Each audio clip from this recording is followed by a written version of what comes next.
Island Diva.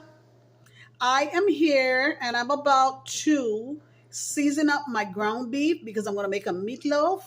I will show you the ingredients that I use for my meatloaf. I'm about to season up my ground beef.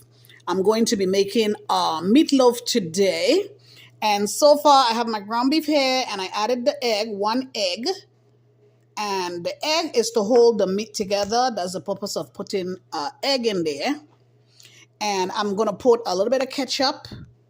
I'm going to put some breadcrumbs, Italian seasoned breadcrumbs. I'm going to put some steak sauce, the perrin sauce. I'm going to use 1 pack of the Lipton Onion Soup mix, and I'm going to save the other pack to make my gravy for the meatloaf. And then I also have some minced garlic, and I like using fresh thyme. So I'm going to combine all these ingredients and mix it up in my meatloaf. I'm going to shape the meatloaf. I'll show you how I shape it. I'm going to stick it in the oven, and then when it's done and I mix the gravy for it, so let's get started. I am showing you, I threw all my ingredients in the meatloaf, the ground beef, and now I'm going to get happy-go-lucky. And this is what I do to season everything up. I make sure everything is mixed in thoroughly. And once I combine everything, I'm going to shape my meatloaf. Mixing up this meatloaf, it's ready to go. As you can see, everything is sticking together, which was the purpose of putting the egg in. Otherwise, it's going to fall apart.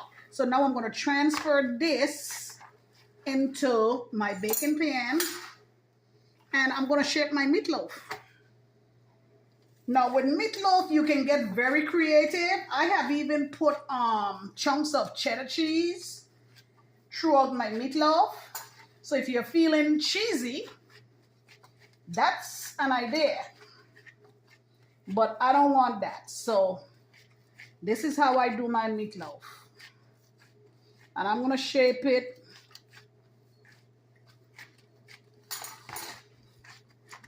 just how I want it to shape. And this is it. You shape it however you like to do it. And I'm going to put this in the oven until it is. Just remember, you have to add that egg so it keeps it together. So this is the finished meatloaf. It's all baked through. And now I am going to add my gravy all over it. And once that's done, I'm going to have meatloaf and mashed potatoes, homemade mashed potatoes. This is the final look of my delicious meatloaf. This is it, guys. I'm going to slice it up and get that gravy all in between those pieces. And I'm going to have some carrots and cabbage with that, with some homemade mashed potato. Put some cheddar cheese melted throughout my homemade mashed potato. So this is going to be a delicious meal. I'm slicing up the delicious meatloaf. As you can see, it's done all the way through. I love it. I'm going to slice it up like this. And then I'm going to get that gravy all up in between those slices, because ain't nothing worse than a dry meatloaf. Ain't nobody want a dry meatloaf. Okay, so this is what I do. I slice my meatloaf up and I get that gravy all in between there. Marinate those slices. And then all you have to do is put that gravy over your mashed potatoes.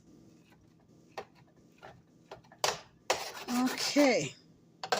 So there we go. Now I'm showing you So I take the gravy and I just pour it through those. Pour it on. See my bay leaf, my thyme. That's what makes your food taste good. Give it a little flavor. Look at that. Pour it on in there. All in between there. Delicious.